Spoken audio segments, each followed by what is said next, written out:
नमस्कार। मु प्रवीणा परिडा समस्त साहित्य स्रष्टा को मोर शब्द प्रणाम। मोर गल्प बनभोजीर भिन्न अनुभूति। प्रतिवर्ष पुराणा वर्ष जाई नुआ वर्ष आसे। नुआ वर्ष रे बनभोजी करिवार मजा पूरा अलगा। शीतुआ पाखकु कण खरार छुआ पुणी सेथिरे सांग मानक सह भोजी करिबा। एथर विद्यालय तरफ होइथिबा भोजी रे सिद्धि और राहुल जाई पारि नथिले, तेणु सेमानक मन भारी दुख। किंतु बड़दिन छुट्टी रे परिवार सहित पिकनिक जीवाकू बाहरी पड़ले। पाख पड़ोसी पुओ निकू और झील मामा भी साथी रे थिले। एथर मिरिग सिंघा को जीवाकू समस्ते मन कले। प्राकृतिक सौंदर्य घेर स्थानटी। सकाळु सकाळु समस्ते गाड़ी रे जिनसपत्र सबू रखी प्रस्तुत थिले। रास्ता सारा पिला माने नाना प्रकार मजा कजा कथा हेउथांती। सिद्धि किंतु केते शीघ्र पिकनिक जगह रे पहुंचीबाकू नै व्यस्त हेउथाय। आ मिरिग सिंघा जगह विषय रे प्रश्न पचारुथाय।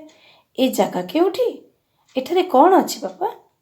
तार प्रश्नर उत्तर गुड़िक से बापांग ठारू पाई जाउथाय। से स्थानटी केउंझर जिला घंच जंगल रे सुनी सिद्धि ता सांग पृथ्वी कथा मने पकाइला। पृथ्वीर गाँ सेइठारे।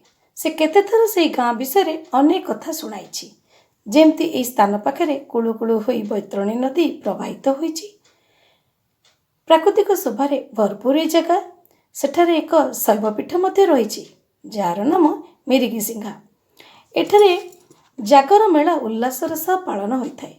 एमिति कथा गपु गपु से स्थान रे पहुंची गले। यथाशीघ्र सफा स्थानटीए बाछि करी समस्ते भोजी करिया पे प्रस्तुत हेले। छोट पिला माने भी किछि किछि साहाय्य करथांती। पिला माने जलखिया खाई सारी पाख जगह को बुलिबा को बाहरले। सिद्धि राहुल निकू मामा कैमरा धरी फोटो भी उठाउथांती। नदी पानी रे खेलुथिला बेले मध्य केते फोटो उठेई खुशी होउथांती। बॉल फ्लाइंग डिश आदि खेलुथांती। किछि समय परे पाखरे थिबा शिलाखंड पथुरिया चटणा पाखको गले। एते सुंदर चिकण पत्थर से माने केपे देखि नथिले। बैतरणी नदीर दुई धारारे सबुज बनानी मन छुआ दृश्य देखि साहित्य बहिर प्राकृतिक दृश्य वर्णना कथा मध्य मन पकाउथांती। शीत ऋतुरे पानीर धारा टिके कम थाए, तेणु सेमाने नदी को जिबारे किछि विपद नथिला। राहुल देखिला जंगल भितरे किछि दूर केतक घर देखा जाउछि। बड़ मानकु पचारि समस्ते से घर आड़े बुलिबाको गले। बण भितरे से घर गुड़िको दूररु खूब सुंदर देखा जाउतिला। सेठारे जाई देखिले किछि आदिवासी संप्रदायर लोक बास करछन्ति। छोट पिला माने सेमानकु देखि गछ आड़ुहाळ रे लुचि लुचि देखुथिले। से पिला मानकु डाकी रिद्धि मामा राहुल चॉकलेट देले। सेमाने मन खुशी रे चॉकलेट खाई रिद्धि मामा मानकु घर भितरकु डाकिले। सेठारे देखिले घर भितरे गोटे छोट पिलाटीए खट उपरे शोइछि। ता देहरे चादर घोड़ाई दुई जण लोक पाखरे बसछन्ति। पचारि बुझिले पिलाटी को 2 दिन हैला झाड़ा बांती, हेले चिकित्सा बोली किछि नाही। केते अपरिष्कार परिवेश। ठाकुर साहा कही पिला को जगी बसछन्ति। गुणिया को डाकी झाड़ीछन्ति और तुटुका पानी और मंतरा पानी देइछन्ति। सेमानकर विश्वास एही काट पानी रे से भल होई जिवो। राहुल और रिद्धि ए घटना देखि आश्चर्य हेले। डाक्टर पाखको न नहीं एमाने केते भूल काम करछन्ति। कौन जंगल रे एमाने एमिति रोगर चिकित्सा करती? डाक्टर कौन जानती नहीं? सेमानको सचेतन करिबाकू केही भी नहीं। राहुल मामा एमाने आदिवासी मानको बुझेबाकू चेष्टा कले। रोग हेले चिकित्सा कले ही रोग भल हेबो। डाक्टर को न देखाई मंत्र पानी देले कौन झाड़ा बांती भल होई जिवो। तुरंत फुटा पानी को छाणी लुण चीनी घोल पानी करी पी देबाको बुझाइले। एहा भितरे सिद्धि गाड़ी पाखको जाई फास्ट फूड बॉक्स रु औषध आनी रोगाक्रांत पिलाटी को खाइबाको देला। किछि समय पर पिलाटी टिके आखि खोलिला आ उठी बसिला। आदिवासी लोक माने केते जे निरीह, केते जे सरल।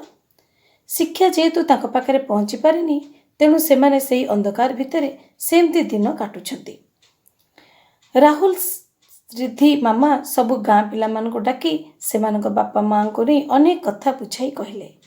किपरि परिष्कार परिच्छन्न हुई तुरंत झड़ा फुंका कि चेक न दे डाक्तर चिकित्सा करिवो से कथा मते बुझाई कहले। ଖଟରେ ଶୋଇଥିବା ପିଲାଟି ଧୀରେ ଧୀରେ ସୁସ୍ଥ ହେବାର ଦେଖି ସମସ୍ତେ ଖୁସି ହେଲେ। ଯେହେତୁ ଏ ସହରୀ ପିଲାଙ୍କ ପାଇଁ ରୋଗରେ କଷ୍ଟ ପାଉଥିବା ପିଲାଟି ଜୀବନ ପାଇଲା, ସେଥିପାଇଁ ସେମାନେ ବହୁତ ଖୁସି ହେଉଥାନ୍ତି। ତେଣୁ ଖୁସିରେ ସାବାସ୍ ଜଣାଉଥାନ୍ତି। ରାହୁଲ, ରିଧି, ନିକୁ ମାମା ଆଦି ସମସ୍ତେ ସେ ଗାଁ ଲୋକଙ୍କ ଠାରୁ ବିଦାୟ ନେଇ ଭୋଜି ସ୍ଥାନକୁ ଫେରିଲେ। ସେତେବେଳକୁ ରୋଷେଇ ସରିଯାଇଥାଏ। ସମସ୍ତେ ଖାଇ ପିଇ ଖୁସି ହେଲେ। ଆଉ ବଣଭୋଜିର ମଜା ନେବା ସହ ଏକ ମହତ୍ କାମ କରିଥିବାରୁ ନିଜ ଭିତରେ ଏକ ଆତ୍ମତୃପ୍ତି ଅନୁଭବ କଲେ। ପିଲାମାନଙ୍କର ଉପସ୍ଥିତି ବୁଦ୍ଧି ଯୋଗୁଁ ଆଦିବାସୀ ପିଲାଟିର ଜୀବନ ବିପଦମୁକ୍ତ ହୋଇପାରିଲା। ମନେ ମନେ ରିଧି, ରାହୁଲ ଭାବୁଥିଲେ, ଏ ବଣଭୋଜିର ଅନୁଭୂତି ନିଶ୍ଚିତ ରୂପେ ଭିନ୍ନ, ଆଉ ଏ ଭିନ୍ନ ଅନୁଭୂତି ସେମାନେ କେବେ ବି ଭୁଲି ପାରିବେ ନାହିଁ।